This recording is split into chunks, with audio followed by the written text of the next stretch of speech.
Bishop ubaramutsa. Bishop dufite ikiganiro gito cyane kitarenze iminota 15. Yego. Icyambere ndagira mbanze kumbwire ko wambaye neza. Oh, merci beaucoup. Nukuri wambaye neza, urasa neza. Ndagira ngo abakunzi bacu bari kubireba. Umeze neza cyane. Hanyuma nyuma yuko dukoranye ibiganiro bigiye bitandukanye, uyu munsi nagahinda. Ni umubabaro. Ewana, imitima myinshi y'abantu benshi irababaye cyane bitewe n'amakuru arimo aragenda acicikana ku mbuga nkoranya mbaga. Ayo makuru rero aravuga yuko umuvugizi w'ihuriro AFC cyangwa se M23 Colonel Wiringoma niwe? Yego niwe. Yapfuye. Kandi biremezwa n'abantu bagiye batandukanye. DRC irabyigamba, iyo noneho ibitangazamakuru bikavuga bati burya Makenga nawe bari kuvuga ko yarashwe. Kandi ko ngo nawe yarari kumwe n'abo bantu. Yego. Ayo makuru yakugezeho? Ntabwo nabonye umwanya wo gukurikirana itangazamakuru. Wabyumvishe? Ntabwo nabonye umwanya wo gukurikirana itangazamakuru neza. Yego. Ariko ndumva icyo navuga byari kuba byiza. M23 y'ubwayo ariyo yabitangaje. Ntabwo irabitangaza sera? Ntabwo bizi n'ibirabitangaza. Reka dukurikirane turaza kumenya. Ariko ntabwo hari ikinyamakuru cyitwa Rwanda Today. Yego. Kimaze iminota 13 cyanditse inkuru. Nimba ari Rwanda Today, nimba ari ibiki ntumaze. Ariko ndabona ariko bijya kwandika. Kwanditse ngo Wiringoma ninde wababwiye ko yapfuye? Yego. Muri make hari abantu bakiri kuvuga ngo ntiyapfuye.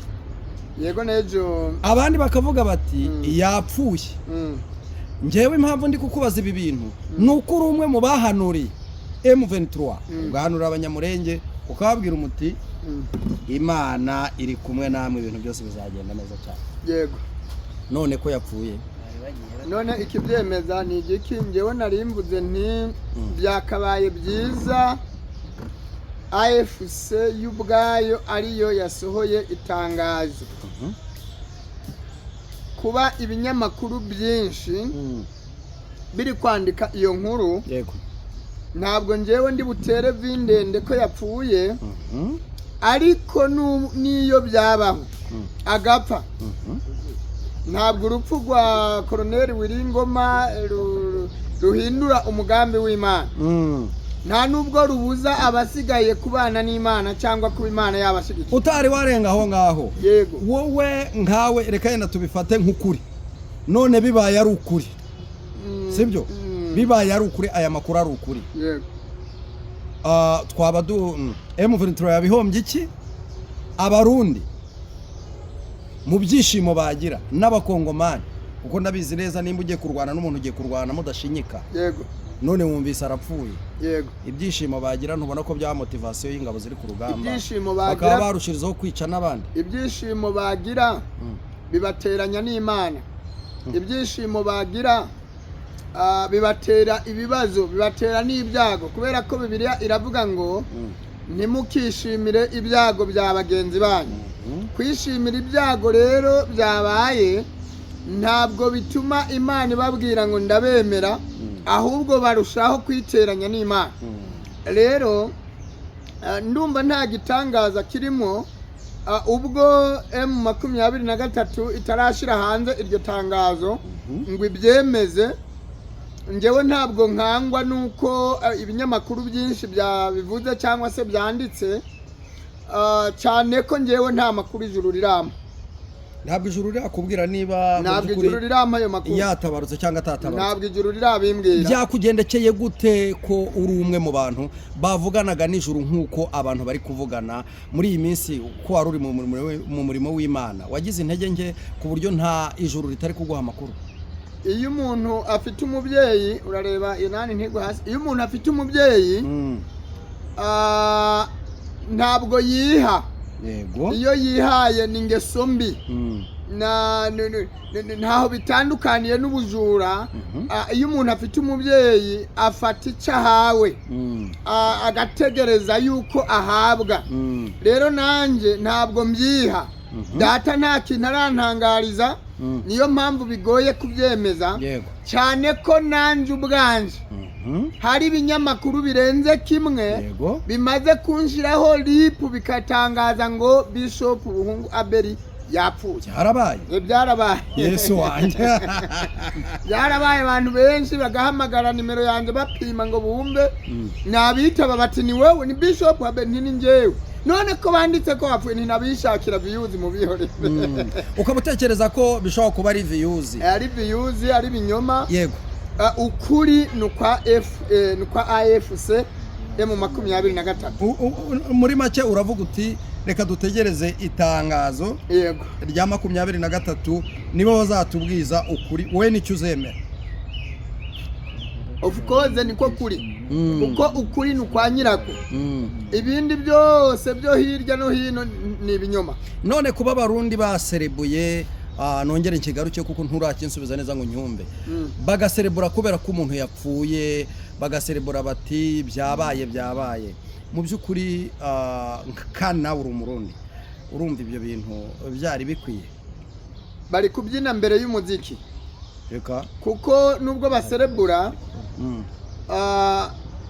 kireka bashize itangazo hanze bakavuga ati twebwe umurambo twawegereyeho, nitwe twamwishe, twasuzumye neza tubona ko yashizemo umuntu. Wenda aho nabyumva. Ikindi cya kabiri, guserebura ko umuntu yapfuye kandi nawe uzapfa. Yego. Bimaze iki? Guserebura ko umuntu yapfuye uyu munsi kandi nawe ejo uzapfa. Yasibye icyo cyobo icyawe kigutegereza. Ariko Bishop rimwe na rimwe niyo mpamvu ntajya gushyira amakenga. Hari igihe tuvugana ibintu wowe ubwawe warambwiye ati uwanze kunyumva arapfa, kandi nawe biba bikunejeje. None wowe kujya userebura, wowe y'umuntu agukoze mu jisho agapfa, watubwiye urutonde rwabo, kuki wowe bikunezeza? None wowe kuki udakeneye ko abandi nabo bashobora kuvuga ati yenda kubera ko byemeza gutyo? Mucira umugani. Yego. Uwigishe ntaririrwa. Uyishe ntaririrwa. Niyo mpamvu badakwiye kurira se? Oya, ntabwo ari cyo mvuze. Wowe umvuzeho njewe ko mpora iserebura ngo umuntu ngo yantutse. None impamvu mvuze ngo uyishe ntaririrwa, iyo wuriye igiti kiturirwa ukacurira kandi ureba ko gifite amahwa, ubwo ninde yakugirira impuhwe ngo wakomeretse? Muri make ntabwo bene abo ngabo bakwiye kuririrwa, ariko uyu nguyu wakwiye kuririrwa. Igihe cyose hapfuye umunyamumaro, yego, uwo yarakwiye kuririrwa. Umva impamvu. Yego. M23 ubu tuvugana irimwo gukiza ubuzima bwa benshi bitwa abanyamurenge, birirwa bicwa gihorera nta cyamira kandi barengana. Narakubwiye inshuro nyinshi twakoranye ibiganiro, ndakubwira ngo Imana iba mu ruhande rw'umunyakuri, niba mu ruhande rw'umunyakinyoma. Nakunze gukoresha ijambo rivuga ngo umuvuduko w'ikinyoma, umuvuduko w'ikinyoma uhagarikwa na feruje z'ukuri. Yego. Umuntu w'umunyakinyoma Imana ntishobora kumutakazaho umwanya, kuko amera nk'umuntu washoye impyisi mu isoko, abaguzi bakagura abandi bamuhekeza. Yego. Ariko umunyakuri Imana iramushigikira. Muri make yaguye ku rugamba, abantu bakwiye kurira. Uyu muntu wese w'umunyamumaro, umuntu wese afite icyo yamaze, akwiye kuririrwa kuko haba habayeho ibihombo. Ariko mbwira nk'umurundi apfiriye muri Kongo, akwiye kuririrwa nande muri Kongo yagiyeyo ku nyungu izihe? Ni inyungu izihe afite muri Kongo? Yego. Abakongomani bo ni igihugu cyabo barwanira uburenganzira bwabo barwanira ukuri yego none se umurundi ari guharanira iki none nanjye nyine ndagira umbwire umurundi aharanira iki arwanira iki hariya nyene wumva ari kurwanira iki niyo mpamvu nakubwiye ngo wiyishe ntaririrwa ahubwo wapfuye yego uwapfuye yari afitiye umumaro yego abantu barimwo barengana niwe akwiye kuririrwa kuko abari kurenganurwa bari benshi none barahombye none uretse ko n'ubundi umugambi w'Imana utaburi yego reka tugende mu busesenguzi neza yenda ijambo ry'Imana tuwe turifashije ku ruhande ndabizi ko uri umwigisha mwiza kandi Imana igikorana nawe yego kuba ibihugu byinshi byamaze kumera nk'aho biteraniye muri Kongo kugira ngo birwanye M23 ndetse kandi ibyo bihugu biri gufatanya n'inyeshyamba nyinshi ziri mwa kiriya gihugu noneho ubu tuvugana witegereje mu mboni zawe urabona 23 izahivana ntabwo hatsinda ingabo nyinshi wabyumvishije ntabwo hatsinda ingabo nyinshi umuntu Uwiteka ahaye imbaraga umuntu ufite imbaraga z'Uwiteka nubwo yaba umwe yego kubera imbaraga z'Uwiteka kubera ko ashigikiwe n'Imana kubera ko ari mu ruhande rwayo ashobora gutsinda Dawidi yari afite imbaraga zirenze Samusoni yari afite imbaraga zirenze yego ndakubwira yuko M23 nibashaka bishire hamwe ibihugu byinshi ntabwo bazayishobora subiramo iryo jambo M23 nibashaka bishire hamwe bahuza imbaraga bayirwanye akajana ntabwo bazayitsinda sinabivuze n'ubu mbisubiyemo yego neza uracyabihamya ukavuga uti ndacyabihamya nubwo na Generale Makenga wubwe nawe yaba yagiye muri icyo gitero Imana ishobora guhagurutsa yego undi muntu mu cyimbo cye urugendo rugakomeza muri make uravuga uti M23 irashyigikiwe nta n'uwayishobora cyane rwose imbaraga z'abantu nubwo baba benshi ntabwo zishobora kuruta imbaraga z'Imana hanyuma se nk'ubu nyine navuze nti ya nkuru iramutse abaye ariyo ibaye ariyo twereke ejo mu gitondo uko imirongo y'urugamba izaba imeze niba koko yitabye Imana imuhiruko ridashira kandi abantu benshi bababaye natwe twababaye nimba ari byo koko bibaye ari byo urabona muri M23 hari buvemo igiki haravamo ubwoba haravamo noneho ahubwo imbaraga ziriyongera imbaraga ziri buze kwiyongera cyane kuko uguhora nuko Uwiteka kandi nagire nkubwire ngo bibaye ari byo n'Uburundi ntibuserebure kuko buraza kuba bufitwe ndakurahiye Uwiteka subira mwako kantu nkumve neza bibaye ari byo Uburundi bitege ibitero simusiga ya M23 ariko ndagira ngo ubwo bararwanira yenda mu misozi yo muri Kongo ntabwo M23 yavuze ko itazigera itera Bujumbura ahubwo akavuga ati ni mutuvira aha sibyo ubwo se barongera batsimbanire Uvira bayitera neza mu gitondo urabyumva bayitera neza mu gitondo ahubwo baraje bayikubite urabyumva neza bakubite M23 oh no bakubite Bujumbura Bujumbura ni batayishira hasi nzaba ndumuhanuzi w'ibinyoma none se kubera iki yaba iri inyuma se ibyo bitero biri kugabuga ku ibirimwo nukuvuga ngo Burundi murabizi ko bwagize uruhare runini mwiyicwa ry'abanyamurenge batari bake rero buriya reka nkubwire amaraso azahorwa nde yego nukuri kw'Imana ntibari bakwiye guserebura nubwo njyewe ntabwo ndemeza ko ari byo ariko nubwo byaba ari byo ntibaserebura kuko barabizi ko byanze bikunze bategerezwa guhora urabyumva neza cyangwa kwihora kubera yuko iyo wishe icyo wicisha nicyo kizakwica kandi icyo ukora nicyo kizagukora wabyumvise ni ukuvuga ngo icyo umuntu abiba nicyo azasarura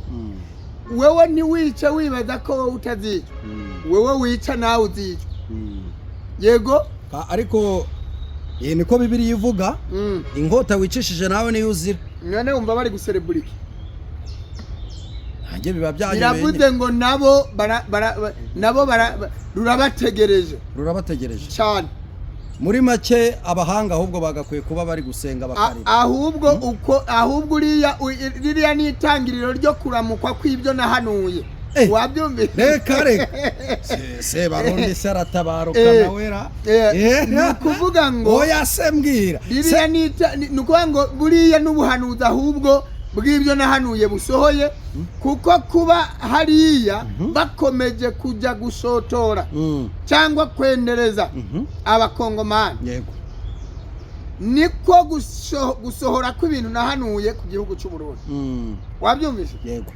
nibategereze kabaye nibategereze rwose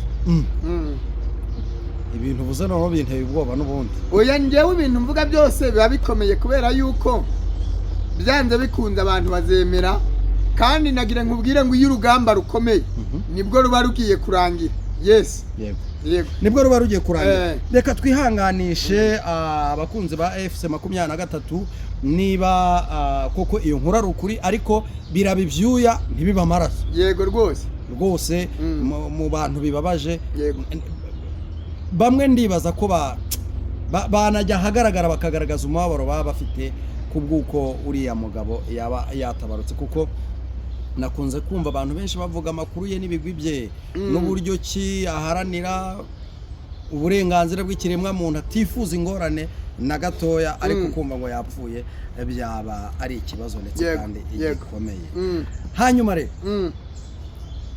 wowe uheruka gukora ikiganiro yego ikiganiro wakoze kuri channel yitwa Narada TV yego wambaye agapira k'umuhondo yego wari warakaye wari mu mavuta y'ifu umuntu arampamagara ati reba iki kiganiro ndagira ngo naranagifashe mfataho kopi yacyo ngishyira ku Imana irahari kuko nanjye numvaga gifite imbaraga yego abe tugana ku musozo yego ninde muntu wavugaga mwakira kiganiro okay umuntu navugaga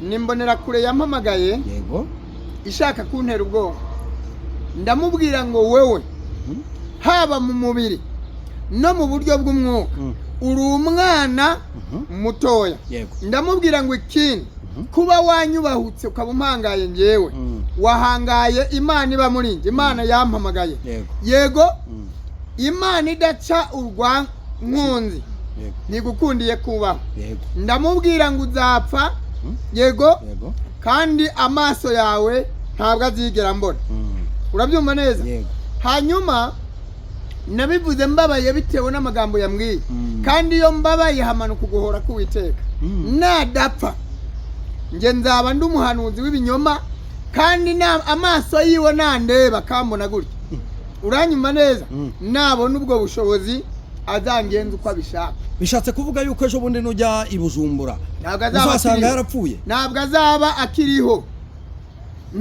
azaba akiriho sinawe wenyine amezi 3 hari n'abandi wavuze ko uzajya mu kwa 8 ariko kibyo hano bizasohora ko hagati y'uku kwa 3 no kugera mu kwa 6 hari ikintu gikomeye kizaba mu gihugu cy'u Burundi kandi nyuma yo kugera mu kwa 6 mu kwa 8 nje nzakandagiza ibirenge ku butaka bw'u Burundi ntabwo uyu muntu azaba akiriho sinawe gusa n'abagenzi we kandi benshi cyane hanyuma mbonereho no gusubiza hari umuntu nawe yampamagaye arambwira ngo biravugwa yuko ngo mu Rwanda ngo hazaba intambara ngo u Rwanda bazarutera n'ibiki reka musubirize imbere ya kamera n'abandi bafite iki gitekerezo yego bumvireho ndababwiza ukuri kw'Imana yampamagaye nk'umuhanuzi yego kabiri nk'umukozi w'Imana nta ntambara izagera muri iki gihugu cy'u Rwanda.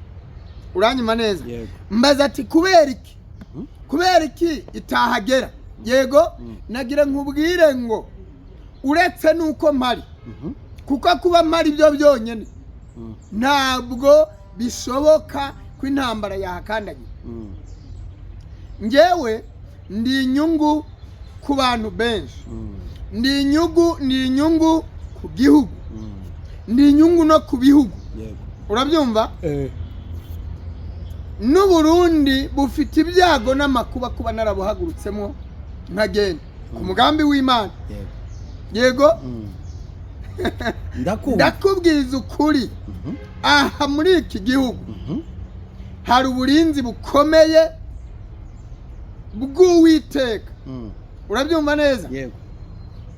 Ntabwo bishoboka abanyarwanda n'abanyarwandakazi nibaryame basinzire, Uwiteka ababereye maso. Hanyuma se uvuze utyo ugiye gutuma kandi kiba kirekire. Ejo bundi se Barundi yaravuze ngo barwanye n'inkotanyi ngo baranazinesha, ngo niyo mpamvu badakwiye kuzitinya. Uri kuvuga utyo kandi bafite gahunda yo kuvuga ko azatera igihugu cy'u Rwanda. Ntabwo twari tuhari. Yego. Aho barwaniye ntituhari. Yego. Nanjye sinari impari. Yego. Ntabwo mbizi niba ari iby'ukuri, nta n'ukuri kwabo nemera. Yego. Urabyumva neza? Ntako bafite. Yego. Icyo nemeza nuko nta mbaraga bafite, ntazo bigeze, nta nizo bazabona. Uranyuma neza? Zo kurwana n'igisirikare RDF. Urakoze cyane, reka tugushimire wari dukurikiye. Nimba utarakora subscribe, kora subscribe, sharing, wandike commentaire hepfo. Bakunze Imana Irahari TV, mugere no kuri Narada TV, mugende mukore subscribe, ibintu bigenda neza cyane. Shalom.